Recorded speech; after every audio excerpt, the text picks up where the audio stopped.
Every team, every topic, everywhere. This is Believe.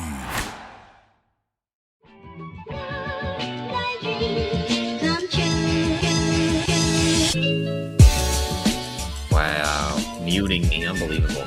Welcome into another edition of the JMU Sports News Podcast. I'm Ben Conlon. I've got Jack Fitzpatrick with me for the somewhat rare, busy spring podcast.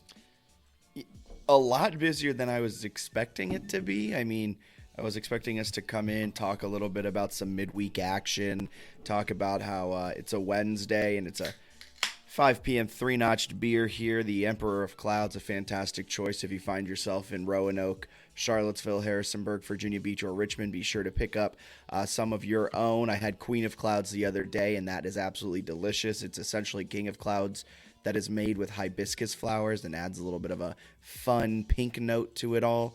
But yeah, it's a busy Wednesday, man. It's 5 p.m. and we've kind of been bombarded with a lot of reports from women's basketball. We'll get into what happened today, along with men's basketball, how things are shaping up as Mark Byington gets ready to dive into the hashtag portal season. That is season spelled SZN. But I thought we could just talk about like an offseason wish list for what was happening in spring practices tomorrow. But instead, we're talking about a lot more deeper things. Yeah, we didn't even recap the women's basketball season ending, right? So we're got to do that today, but we're also got to break down. I know it's so much more than we expected. It's a busy one of the busiest podcasts we'll ever have in the spring. That isn't like the softball team making a historic run. So, and I guess that was like border. I guess it wasn't technically summer, but it was close to summer. Felt like summer at that time. Yeah. But before we get into all of that, just a reminder to everyone out there that BetOnline remains your number one source for all of your college basketball betting needs this season. Get analysis of every play, prop, and point at BetOnline. You'll find the latest odds, bracket contests, team matchups, and game trends at BetOnline. Updated odds from everything from live games to the conference championships. Those have already happened.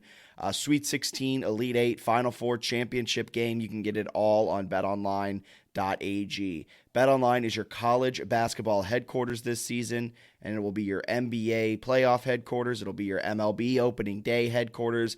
Everything you ever could want is on BetOnline. So just head to betonline.ag or use your mobile device to sign up and receive a 50% welcome bonus on your first deposit. A 50% welcome bonus. Put in $100 on your first time deposit when you sign up. Get $50 free. So be sure to use promo code BLEAV to receive your bonus. BetOnline, where the game starts.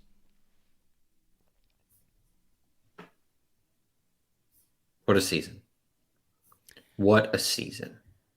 I mean, it started. Did you think we would be at this spot? I mean, heck, do you think they would have been at that spot at halftime against Ohio State after that season opening loss to Maine? No, I mean, what a spot to be in where they kind of, I don't want to say limped through the non-conference because that's not really true, but they were not really playing great basketball until the end of December. And then they came on, won a competitive Sun Belt regular season, won the conference tournament without too much stress. They only had one game that was single digits, the ODU game. The other two they won by 19 plus. They still beat Old Dominion by 6 in the conference tournament. And then they gave Ohio State a heck of a game. I wasn't able to watch it live, went back and watched some of it, so I'll let you have most of the analysis here. But just an overall really good season. It's sort of what we want from the women's team, right? And even the men's team. Just make the tournament. That's a huge achievement. Yeah, and they made the tournament. We were discounting JMU's chances 100% from the jump. We thought that Ohio State was going to cover with ease. They were 18.5-point favorites. We were they almost did, though. Yeah, they did almost cover. Well, we won't talk about that. But we thought they'd lose by 25 plus. Yeah. We were talking in our roundtable, and we were like, they'll need like career performances from like everyone to have a shot. They had a 17-point outing from Kiki Jefferson. Hazel was having herself a fantastic game and was taking over there in the first quarter, and in the second quarter a little bit was really the prime offensive power for JMU in the second quarter, where they only scored 11 points, JMU jumped out to a 26-14 lead. They led by 16. That was the most they led by at one point during that game. Then the second they got up 16, it seemed like Ohio State flipped the switch. They continued their full court, but instead of doing like a full court press, it was more like a full court trap, where every time a player had the ball, there was 2 Buckeyes on them. And JMU just would put themselves in kind of bad situations. Like when you're playing against a defense like that, don't get into corners. And it seemed like every single time JMU was kind of getting into corners. I believe only one 10-second violation, but a lot of turnovers that originated in the backcourt. But overall, I mean, they led by 16 against Ohio State. They were only down 4 heading into the fourth quarter. The wheels kind of came off in the fourth quarter, getting outscored 26-16. But a really solid game. 17 points from Kiki Jefferson, 10 from Hazel. Jermon laid in with 8 points. McDaniel 9, Goodman with 9. Kozlova got into foul trouble and eventually fouled out. And that was kind of a big blow to the Dukes. She didn't play a lot of the second quarter. When she was in, she only had 14 minutes. She went 1 for 2, 2 for 3 from the charity stripe, had 3 rebounds. If she had more minutes, I don't know if JMU wins, but they sure keep it a lot closer. But overall, a fantastic game that I was not expecting out of the Dukes.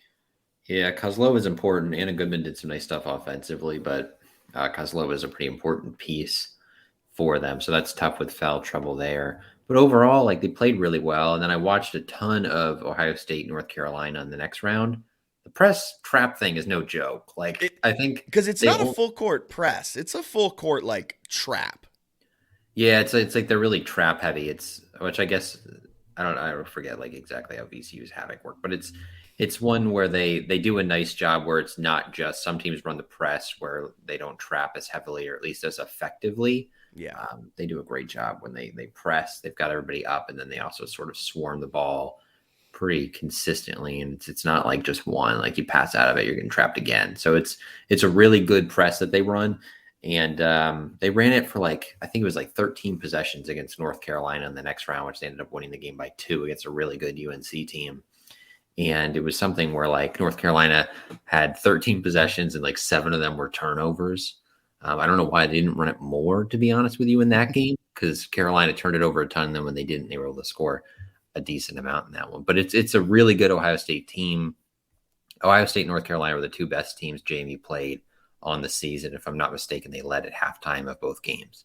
So there's some really positive signs to take from that. I was excited how they played. I think it wasn't their best performance in the world, especially for the entire 40 minutes, but they looked good. They represented the Sun Belt well. They represented the program well. It was awesome. It was a good way to end what I thought was a productive season, a nice bounce back year for a program that had kind of had a couple down years. Yeah, really great finish to the season, and look forward to next year. But next year there will be a notable absence in the lineup, as Kiki Jefferson announced today that she will be transferring. She has 1 more year of eligibility. She's going to use that COVID year and transfer to another school. We wish her all the best. It honestly makes a lot of sense. She has WNBA aspirations. Playing Marshall in December probably isn't going to boost your WNBA stock all that much. But I just want to get your initial thoughts on this and kind of your first reaction to seeing this news, Bennett. I think it made right when I saw it, it made a ton of sense. I saw the graphic and I was like, this seems like a transfer portal graphic. What that she posted more than because I think a lot of the media coverage was that she was going to either go to the WNBA or return to JMU. Yeah. And in hindsight, the transfer option seems by far to make the most sense. I think coming back to JMU obviously would have been cool, and she still could have had a professional career and all that stuff. But if you want to play in the WNBA, playing against power conference teams, which is what she'll likely do next year for every game, is really valuable in terms of preparing yourself to play professionally, but then also just being in front of scouts where it's hey, here's 30 games of film instead of 4 that I can use to look at and see how you stand out against other players. It's also one where seems like maybe it could be a more fun basketball experience. I don't mean that offensively. I think JMU had a great year. I think JMU has a great women's basketball fan base. But some of these power schools, man, crazy fan bases, and a legitimate chance to go like Sweet 16 or farther, like a chance to actually contend for a national title, where JMU probably, even with Kiki Jefferson back, is like dreaming of the Sweet 16. Whereas some of the schools she can go to are like, if we don't make the Sweet 16, this was a colossal failure. So that's another one. And then I guess the third, and this one is sort of probably going to be unknown, but like NIL opportunities, Jamie simply doesn't have any. And if she goes to a power basketball program, she might be able to make I don't know exactly what she would make, but maybe thousands of dollars playing. Yeah. 2 points to go off of what you just said as well. I don't know if you mentioned the family aspect of it. Yeah. I think the family aspect plays a huge portion in that. We were texting with our friend Brian about potential landing spots. And if family's a part of it, plus the NIL, I could see Maryland, Villanova, a Philly school, another Philly school, or one around that general vicinity to get closer to the family from Lancaster, Pennsylvania. So would not be surprised if that's also kind of a reason for it. But also just on the fact of NIL, it kind of bums me out that JMU doesn't have a bigger NIL collective or like a bigger NIL presence. They have, to me, as people that are in the Harrisonburg community in terms of sponsorship, shout out Three Notch. They were so eager to like work with us. And that is a small sample, but it seems that there's businesses and notable alumni and people around the Harrisonburg community that want to give back and want to, be a part of this athletic program, especially as they're into the Sun Belt and they continue to grow and become a national presence. And it just seems like JMU's not fully capitalizing on that. I know the NIL is a kind of a different beast, and there's a lot of different rules with it, and it's still the Wild West. So there's very much red tape around it and things of that sort. But it just seems that JMU's not fully leaning into the Harrisonburg community and the potentials that NIL bring. Yeah, it would be interesting to see like what, what kind of money would you need to convince like your best women's basketball player to not transfer? Because I have no idea. Like, I just don't know what that would mean. And then who, like, is it a collective that's formed by like an Arthur Moats, or like, that's obviously just throwing out a name, but is it like a Or former Watford. athlete? Yeah, I mean, Moats just came to my head because he had the like strength center donation or whatever. But yeah, Earl Watford's another one that is obviously still pays attention to what happens with the athletic program, especially the football team. It would be interesting to see if somebody did form a collective and wanted to like help facilitate sponsorship stuff, and then also like the right, which everyone actually does, which is the essentially an under the table pay for play type thing. But it's one that I don't know what it would cost or how valuable it would be. Like if you're Three Notch, what does it mean to keep someone in town, or what would it mean to have a player advertising or whatever? Would that even make sense for you with like a college student? And obviously Three Notch was just the example because but even with like all of the like automotive dealerships around, you saw what I think it was Bob Myers when Odyssey came back and was no longer a student, but like jumped on that to use her as like, I think she got a car, but I don't know if she like had a discounted. I don't know what the whole deal behind that was, but like you driving on Harrisonburg, you listen to Q101 and you hear Bob Oba with Oba Ford, Toyota and Ford down in Stanton underneath the giant American flag. Like, always talks about being like a JMU alum, if I'm not mistaken. So like you could tap into him. I don't know. It's also an interesting one where it's like, what is it? Like, I know it's interesting because they're having so much success across sports. JMU is without any NIL that there's that like sort of back channel. I guess it's interesting, or not back channel, but sort of the counter argument. That I think would be. That's interesting, right? Where it's like Antoine Wells left and Tucker Dorsey left. It was like, wow, this is going to hurt. It's like, well, it really didn't hurt. Like, they were still so good. Like, I don't know that they would have been better than 8-3 if they had Wells, like, taking some of Thornton's catches. You know what I mean? That, and also like they're still bringing in pretty like high end transfers, at least on the football side. And we'll see what happens with basketball this year. And they brought in Kozlova as a transfer. And I know the NIL world's not as opened up on the women's basketball side just yet. Right. But you still brought in German and Kozlova and Kobe King Hoea, like 3 really solid transfers without this NIL. And maybe this is me just kind of thinking about like keeping Kiki, keeping Antoine Wells, keeping Tucker Dorsey. Like, if an NIL collective was in place, would that have been plausible? And we really don't know. But yeah, Kiki Jefferson will leave. So JMU next year has the core of Kobe King Hawea, Peyton McDaniel, Kozlova, Hazel, and Odekirk, Goodman. Or Kirk, we'll see if Neff comes back. She played a decent amount before the end of the year. So Yeah. Got 3 they got a minutes in good that Ohio group. State game. They have a good, which is why I think if Kiki had come back, and this is not shading Kiki, go and get your bag, go and do what you have to do for yourself. I think this was the only time I've ever seen a transfer, you mentioned this, get like universally loved for transferring. Normally there's at least like one bonehead that's like complaining and like calling the student a traitor. But she was universally loved, and rightfully so. Do what you need to do. Thank you for 4 years. One of the best to put on a JMU basketball jersey ever. Men's, women's, no matter what. One of the best. But if she had come back next year, I think this is a team that has, you said dreaming of Sweet 16. I think it would be Sweet 16 or bust almost if Kiki had come back with this core.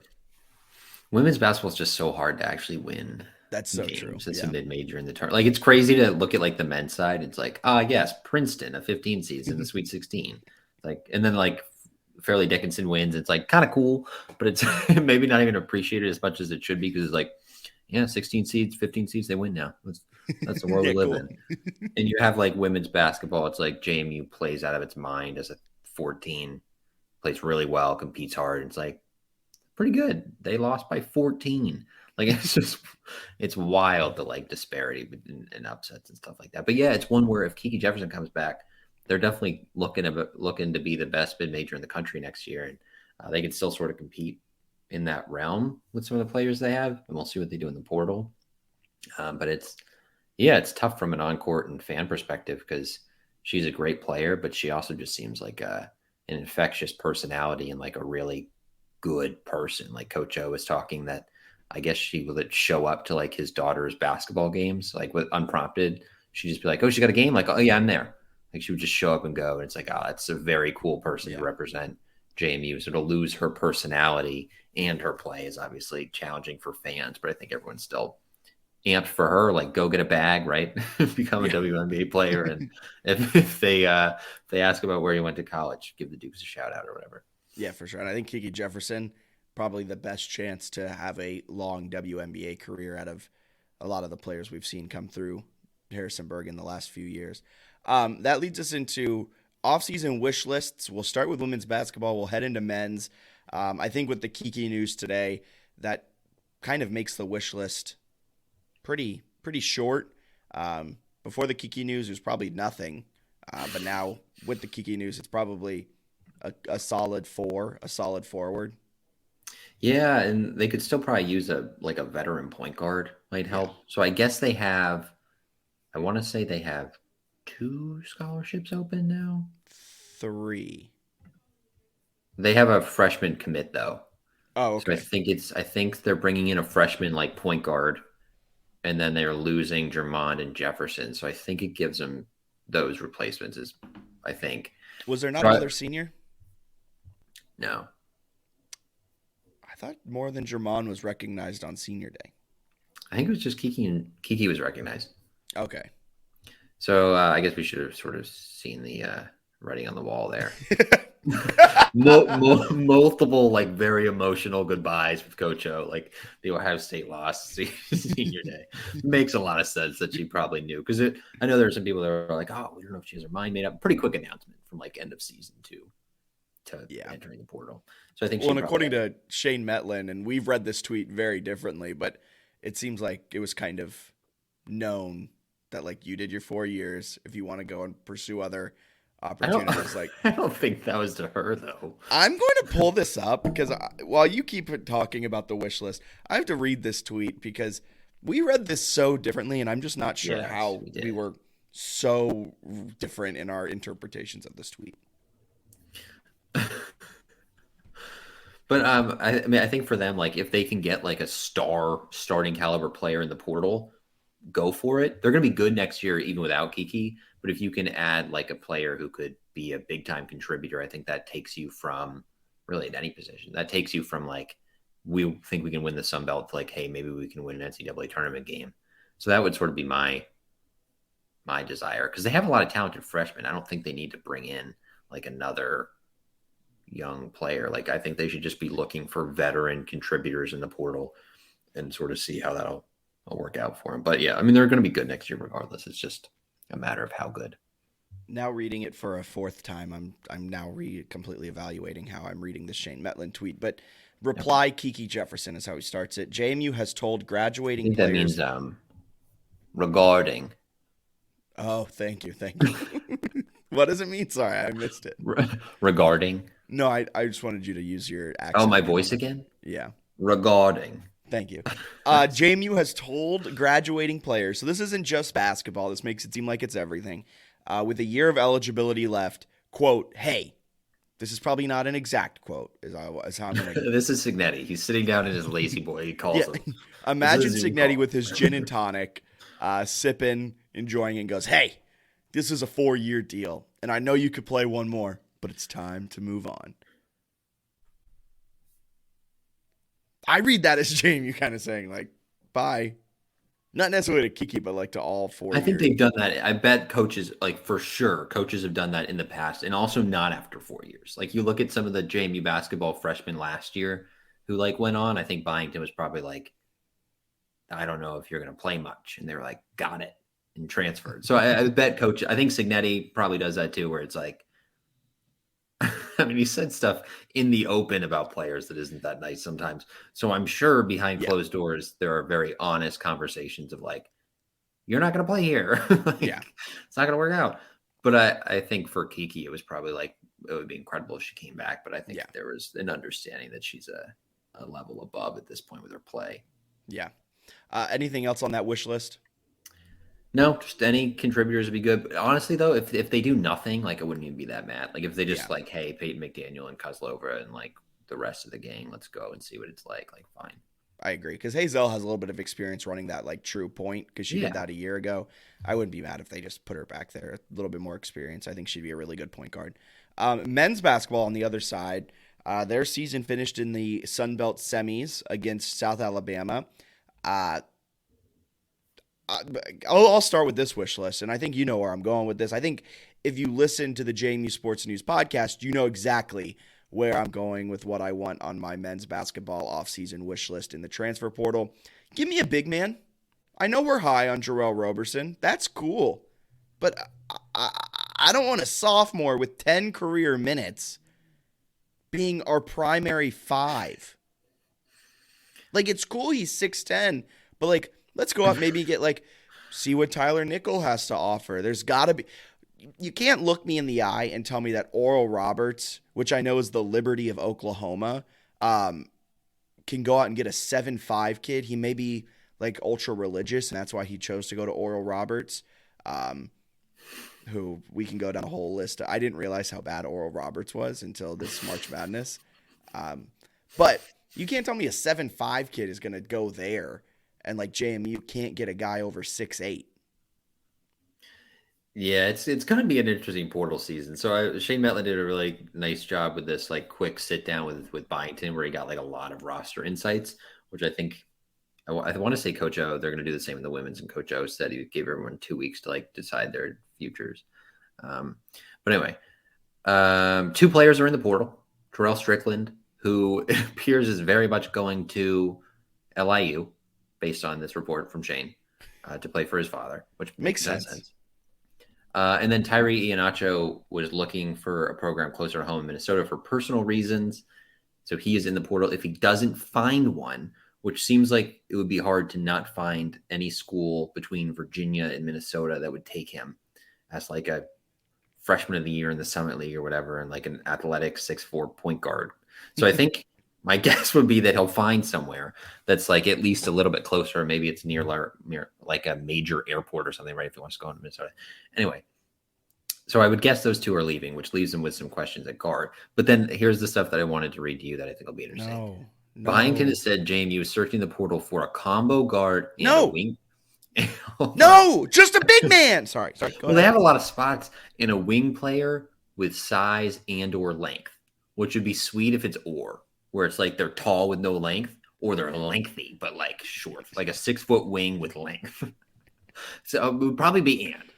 And then a shot blocking big man could There we also be on the wish list. But the Dukes think 6'9" rising sophomore Jarrell Roberson might give JMU that as soon as next season. See, you know what I don't like in that sentence? As soon as. That means they're not 100% certain. That means he could be fantastic shot blocking big man in 3 years when he's a senior. Not as soon as throws me off. As soon as next year I could be dating Kate Upton. Like what does that mean? Like that's so stupid. Just get a big man in the port. There's plenty of them out there. I think there's like 2,000 kids in the transfer portal right now. Go and get a big man. I don't care if it's Joel Mensa again. Put someone who can clog the lane in there. Goodness gracious. We don't need a combo guard. Sorry. Although I do think No, don't defend it. Well, that was Shane's paragraph. So I think the quote from Byington maybe gives a little more context that they could do that. He says, if you've only got one scholarship, you're always real picky on that last one, which I love when he says stuff like that, where it's like if he has like 5 scholarships, he's just like throwing them out. Like, I'll take anybody. But if it's one, he's like, let's get a good player. Anyway, and then he continues, but right now we know we need some things that are going to help us. Okay. One of the things, we're not just looking for points per game. We're trying to look at it through a different lens. Can he contribute to winning? That's the stupidest quote I've ever heard. Pause for a second. Well, that should have always been I'm sorry, was he out there going like 20 points per game or nothing? Or not getting them unless he just makes sense why Morrison to call. We're just bucket getters. Okay, and then he goes back to his quote. Can he be a good defensive player? The offense is a plus sometimes. So it does sound like based on that quote, he realizes they could literally, if you look at like Ken Pom, the only area defensively where they were not good was like shot blocking and 2-point defense. Like if you're basing it on that, when you're like, oh, our defense needs to get better, the one place you would look would be like defensive shot blocking length. So like that gives me a little hope that maybe if he's looking defense, he goes and gets a shot block. Yeah, and it's worth noting that of the players who played significant minutes a year ago that were big men, Mezzi Offerum and Alonzo Sule, both have graduated. Mm-hmm. The only big man who got significant minutes from a year ago was Julian Wooden, who plays more consistently on the outside perimeter that he does play in the paint, which he's a fantastic stretch for, but like you need a 5. And I think that's what's go ahead. But and you don't. I'm not necessarily over here like pounding my chest for like a 7'2" big man. I just want like a 6'9" guy with like some girth. Maybe like, I don't know, Dwight Wilson would be fantastic on this team. Or like a 6'10" guy who is athletic, which I know like he's probably going power. But if you're 6'10" and athletic, you're not finding your way to Harrisonburg, Virginia. But like, I'm not saying get a 7'2" shooter. Just get a big man. You didn't have one last year. You didn't have a true big man last year. And it cost you the game against South Alabama. Would have been huge. So they've got, if Iheanacho comes back, which I don't read as like likely, it sounds like he wants to get closer to home. And he's good enough to find a place that's closer to Minnesota. That would give him 4 scholarships to work with. They're bringing in, Vernon Carey, who's Jalen's brother, who's got girth, I believe. I believe he's like a 6'7", 260 forward. So you're adding a little girth, but again, it's a true freshman. And then they have a combo guard, kind of point guardy, shooting guardy, combo guardy, something. His last name's Archie, I believe. Ezra? Ezra. Tyshawn Archie. So they've got him and Carey. So they've got that coming in. But yeah, they have some openings, I feel like, at that sort of that center position, which they've had an opening for 3 seasons. Just get a center, man. That's all I want. It would be helpful. And they don't need a ton of scoring because they do have Wooden and they've got Terrence Edwards and Friedel. Like there's some guys there who can score. You imagine Vernon Carey's the like NBA player. It's Jalen Carey is the okay. Is the guy that JMU. Vernon Carey would be huge if JMU could get a 22-year-old professional basketball player. That'd be massive. You said that name, and I was like, why do I know a recruit's name like so well? Yeah, Jalen Carey got that mixed up, is the younger brother of Vernon. Okay. So he's got some size to him though. If I'm not mistaken, he does have real size. I believe he's 6'7" in that 6'7", 260-pound center. So I like that. Yeah. But go get some Go get other another, please. guys. I just want another. That's all. Yeah, that'll be an interesting one to monitor for sure because the portal is active. They're going to have some opportunities to go get some key contributors. Also, shout out to Jeff Goodman, who during the middle of March Madness is like, it's not fair that these good teams are behind the 8 ball in terms of the transfer portal. And it's like, Jeff, that's quite literally the point. That's literally the point. It's also so silly because it's like Purdue already got upset, like they're already on the portal. You know what I mean? Like it's Princeton. Princeton's getting the short end of the stick here. They can go dig around the portal for some guys. Yeah, exactly. So that will bring us to, we have 2 topics we can go to next. We can stay kind of in the off-season vibe and then dive into spring sports, or we can dabble in spring sports and then finish with another off-season vibe. I'm gonna let you choose your own adventure. I think we have 2 basketball questions Oh, perfect. first. Well, I'll give our friend Way, who we met at a basketball game, a quick shout out. He had a sort of a question, but first he had a reply that was held it together after Kiki's transferring for to post a go be great. And then it's like him just like crying after. It's like a Patrick Star meme, which I thought was pretty funny because that is sort of the immediate Kiki reaction is like, I wish her well. And then I was like, oh, that sucks that she's not here anymore. So that made me laugh. And he talked about looking for some perspectives of post Kiki looking women's basketball, which I think we kind of hit on. It's the Peyton McDaniel Kozlova show. But the other question from certified flex offender is how big of a role will Roberson have next year? And I want to just throw that to you. How big of a role will Jarrell Roberson have next year? Well, he could have a huge role as soon as next year. That's tough because I mean, it really is contingent on what they do in the portal, right? Like, Yeah. if they do add a big man, I think he'll have minutes. I don't think he'll be a big minute getter. But if they don't add like a good big man, they had like, I don't know, a Joel Mensa, who's now taken 2 strays during this podcast. So I apologize to him. But if you add some guy like that, I think Roberson could play a big role in next year. I think there's a lot of factors. What is his growth from freshman to sophomore? What is done around him in terms of roster management? With that being said, me having to guess what his role will be next year, I think he'll be like the 7th man off the bench and get a solid double-digit minutes a game, probably around 15 minutes per game, and be a solid contributor, average a few points, average a few rebounds, and be a good backup big man. Yeah, he's a talented player, but he didn't score more than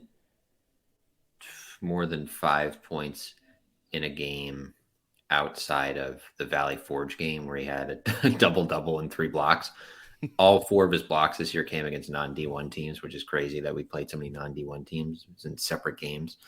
But he's talented. It's just a lot to be like, oh hey, we need shot blocking and a post presence. Remember how you like didn't play last year? I need you to give me like 30 minutes.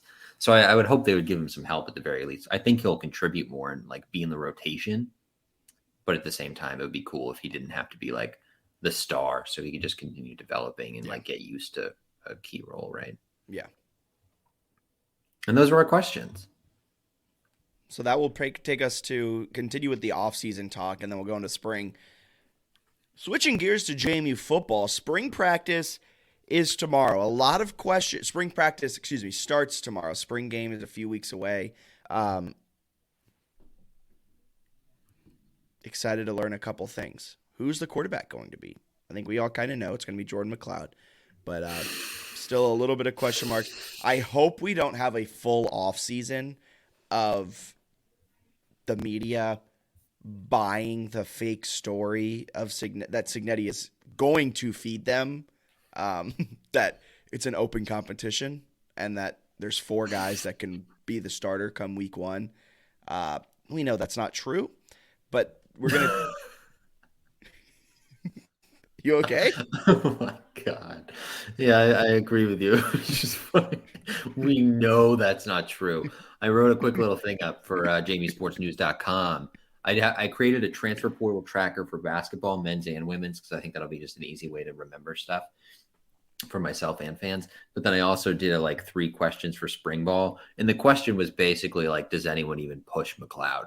It's like, I agree that it's like not a battle. Like right now, he's the starting quarterback because he has experience playing starting quarterback in college football, and JMU is like a fringe top 25 team, and they're not rolling out a freshman unless like something went wrong with McLeod. So I hope that the story, I hope it's covered in a way that like either the youngsters are playing out of their minds in spring ball, or like something wonky is going on in the quarterback room, because the way they set it up, it's pretty clear that McLeod is the significant favorite, right? So here's the roster of quarterbacks. Jordan McLeod, transfer from Arizona, came from Arizona from South Florida, where he got a few starts in the American. He was pretty good, yeah. Brett Griffiths, a redshirt freshman transfer from Wake Forest. Only guy I see on this roster that could maybe give McLeod a run for their money. What about Barnett? Then we got Billy Atkins. We all experienced the Billy Atkins experience a year ago. I wish him nothing but the best. If he transfers, I hope he finds a good landing spot. If he stays at James Madison, I hope he just continues to hold a clipboard. Alonzo Barnett, maybe, but let it be known that Barnett never saw action a year ago. So I don't know how good he is. Blake Kendall, okay. But it's really going to be the Jordan McLeod show. We'll see who can give him a run. But Signetti is going to say this is a 4-man race between McLeod, Griffiths, Atkins, and Barnett. Like, that is going to be the storyline he force feeds the local media. For sure, yeah. Yeah.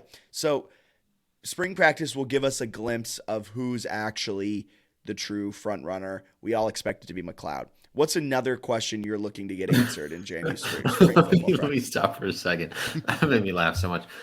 I think that Atkins is like a wild card to me, because I kind of thought, if I ever see him not holding a clipboard, I'm going to lose my mind. I think it's interesting that he's still here. That's like, very I think true. To me that's fascinating, because I thought for sure he was going to leave. I thought he was going to like be sort of sulking into it. It shows me a little resolve in an impressive way that he's like, no, I like want to stick it out. So I'm interested to see if he can compete. I think it's going to be more of a competition for the backup, and I would not be shocked though. It'd be cool if he was like actually in that mix and he like won the backup job, because I think he's better than the way he played last season. I think his confidence probably took a big hit, but I'm not in the same boat where I think he's like clipboard bound. I think like maybe he ends up transferring, but to me, him still being here shows like, oh, he's got at least some self-belief that he can make it happen. So I'm interested to see how he competes during the spring for maybe the backup spot, because he looked like he could have been good going into last year. I was super amped when he had the start against Marshall, struggled against a great defense, like really struggled. And then he played against ODU and like immediately threw a pick. Like it was rough scenes. Played against South Alabama, right? The game we were at, and threw a pick. Georgia. No, that was the ODU game. Did he not get any action against Georgia State? He came in, but I think he did play, but he threw a pick. No, he didn't. I think he did. He didn't. Okay, did he actually play in that game? Let's confirm this. Let me look that up. I'm starting to feel like he did for like a second, but I think that's wrong. I think Todd got banged up at the end of the game, at the end of the first half. No way he threw a pick. I think Atkins came in and threw a pick. No, he didn't throw a pass. He fumbled. He did something bad. There's no way. I don't think he fumbled. I'm not seeing a fumble for him. Are you in the box score right now? Yeah, I'm not seeing anything. I don't know if he played. Did he? Did he play? I didn't think he played. I thought he played. No, this is great podcasting. I was just going back for a while. He got banged up in the ODU game. Yeah. Centeio did. Atkins came in and like immediately completed a nice pass. Or he had a run where he like looked like he was gonna be sacked and ran around, and then like the next play threw like a horrible interception. Yeah, I remember. I also had in my mind he did the exact same thing against Georgia State, but okay. I don't think he played after that. I He think they didn't. just kept rolling with banged up. And they put in, I think against Coastal, he lost the backup job, and Barnett came in at the end of that blowout win. So that's why I'm just so fascinated that, like, on paper it seems like he should be the fourth string guy, but he's still there competing, which I think is cool. So I'm just Yeah. interested to see if he can bounce back and what happens with the quarterback spot, Uh-huh. but not as much as like I feel like McLeod's the starter. So I do hope we get a little more detailed coverage that isn't like they're battling for it, unless that's true. But it seems like that would be a lie based on previous Cincinnati battles. Yeah. Anything else you're looking forward to kind of seeing in spring practice? I was looking up some of the special team stats. They kind of stunk last year, special teams wise. ESPN had them like Kinda. 100, Yeah. 116th out of 131st in efficiency.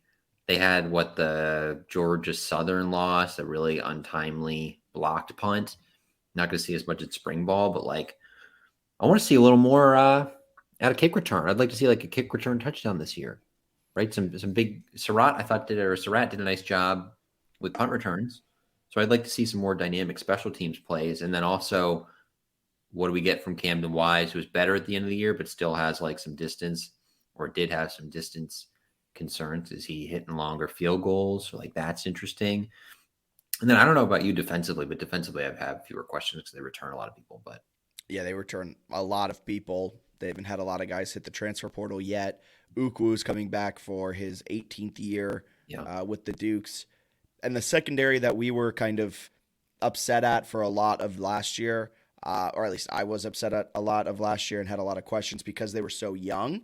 They are now staying together for a full year. And so we assume there will be a solid step forward from that secondary. Specifically, the emergence of Chauncey Logan from what we saw a year ago was absolutely fantastic. But yeah, I agree with you. I don't think we've seen a kick return touchdown since D'Angelo Amos did it in 2019. I have no idea. But It's, it's it'd be been nice to see one. And then receiver and tight end, they got a gazillion transfers. So we'll see how that shakes out. I feel like receivers, like they're like first four guys, or I guess Reggie Brown comes back and he'll probably have a big role. But other than that, it seems like it's pretty wide open with transfers competing for spots. my take with the receivers is I think they'll only be as good as the quarterback. So like if McLeod is good, like Thornton was great, and him and Centeo had an awesome connection. But at the same time, like if Centeo wasn't good, Chris Thornton would not have had a good year. And so like the receivers, there are a lot of question marks around that entire group. But we know Signetti wants to be a run first type of team, and if McLeod can't get them the ball, it doesn't matter.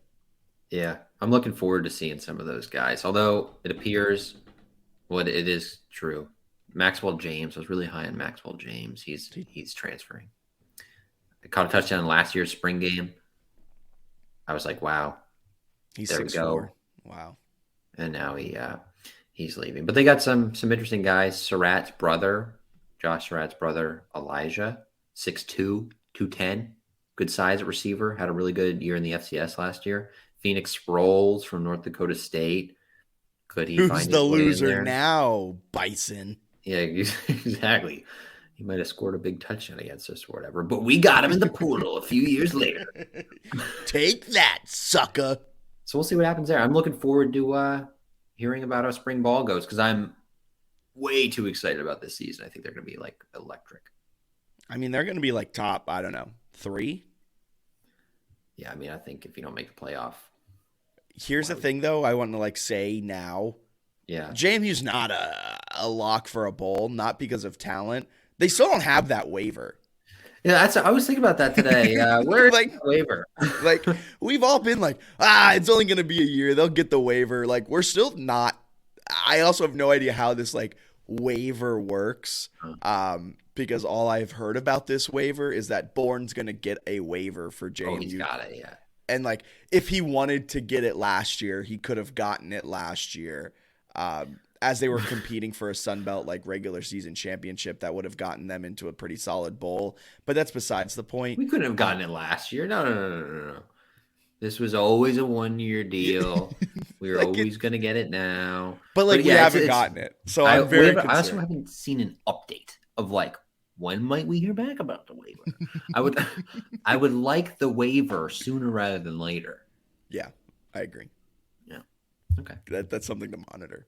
If that is something to monitor. Where the is this waiver? If we don't get this waiver soon, just start blowing up Shane Metlin and Noah's Twitter. Where's the waiver? Tell us where the waiver is. Moving from offseason to teams that are in their season, quickly wrapping things up. Lacrosse can't stop winning. Number 5 in the latest polls. They just took down Florida to open up the American Athletic Conference play. And is it national championship or bust for this team? Looking to win a natty. They're playing UVA right now as we speak. It was 1-0 after a quarter, which is sick because they're so good defensively. They're actually okay. They're down 3-2 at halftime. Potential jinx here from us, but they're in the mix in that one. Virginia's a top 15 team. If you lose it, you lose it. I think they're definitely sort of in that Final Four national title contending region. Their defense is exceptional, and only loss as of this point is to North Carolina. If they lose to UVA, that's not a bad one either. So they're they'll be in the mix. God, they're fun. They are fun. Moving across, Diamond Dukes. Softball, I believe I just saw KK Mathis. I hit a grand slam to give the Dukes the lead over Mason, which is awesome. She is going to be a star, if not already a star. Softball continues to win. I think they have 7 losses this season. Won their opening series against Coastal. Mm-hmm. So solid stuff from them. Baseball, not the same, though. Yeah, baseball's a little bit interesting. Softball, they're now 16-7. They got another one with Mason today, a little doubleheader action. But yeah, they started Sunbelt play strong. They're playing well. Baseball, I have my concerns about the baseball team. I won't lie to you. I have killing it in the midweeks. Definitely worth noting that midweeks are easier. Someone did ask us on Twitter, why does JMU have such a good record in the midweeks and not on the series? It's worth noting that in midweeks, they're very weird. Yes. Like you see upsets all the time in midweeks. Like the number 1 team who hasn't lost a game all season will lose to a random team. That's just the nature of midweeks. It's a one-off game. Travel is a big thing because you're just going up, coming back. And then on top of that, normally the pitcher you're facing is like a bullpen arm that may go 2 or 3 innings, and you'll probably see more than 4 pitchers in a game. They're just weird games, and it's kind of weird that JMU is undefeated in them. Yeah, it's a little bit wonky, and I think they probably benefited from maybe not playing the toughest midweek schedule, or like later in the year they have UVA and Virginia Tech as some of the midweeks.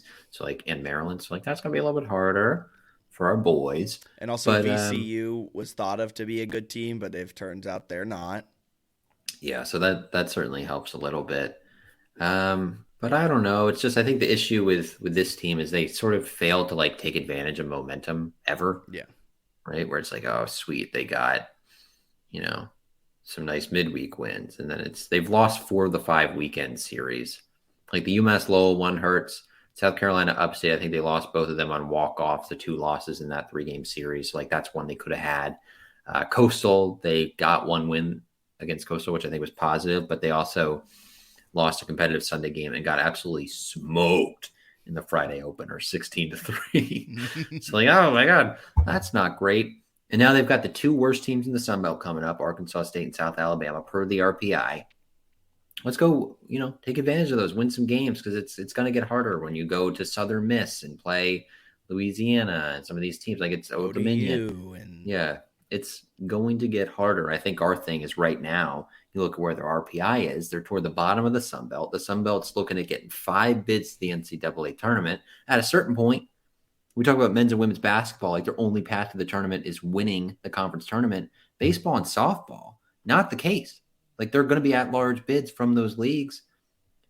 You got to put yourself in the mix, right? You got to be top 5 in the Sun Belt if you're a baseball team. And right now, they're not one of the 5 best teams in the Sun Belt. So that's what frustrates us. And they can be. We won't get on this whole. We're at 50 minutes. There's no reason to get on the whole soapbox of they can be a top team. Yeah, we'll save that for later. But softball, they're also probably outside the NCAA tournament picture. But I think at last check, there were 8 Sunbelt teams in the top 100 of the RPI. JMU is not one of them. But it's sort of a nice thing where it's like, hey, these leagues are competitive. If you win some conference games, you can improve your standing in the RPI. So I'm fascinated by that. I'm thrilled by that. I think the long-term future for both those teams is great and should make for more exciting springs than we're used to. Yes, for sure. So that's our Diamond Dukes update. Anything else you want to add, Ben? Shout out to Charlotte baseball. What they accomplished yesterday was something special. I wanted to give you a shout out. I know that you played a role in the win, right?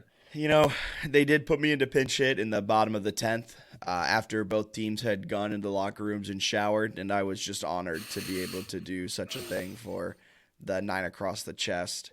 No massive win for the 49ers, in case anyone was caring about how Charlotte's doing in the baseball world.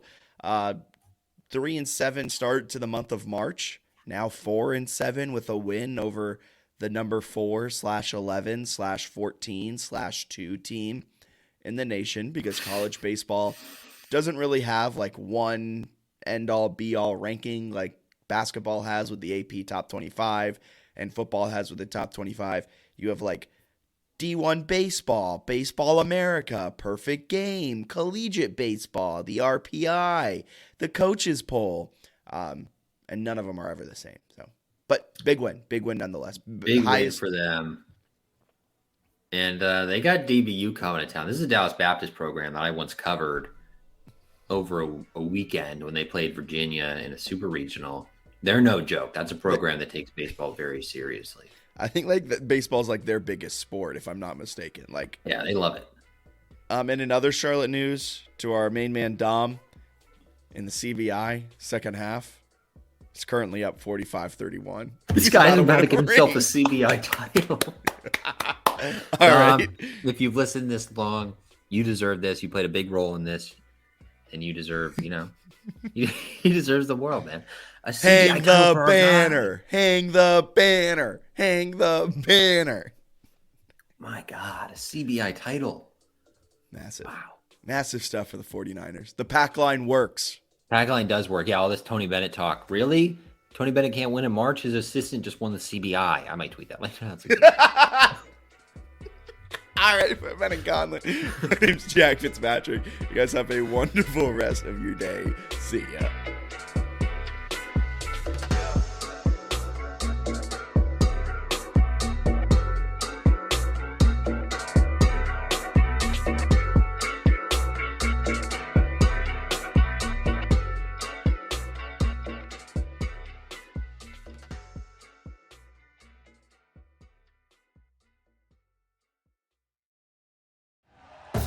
Thank you for listening to Believe.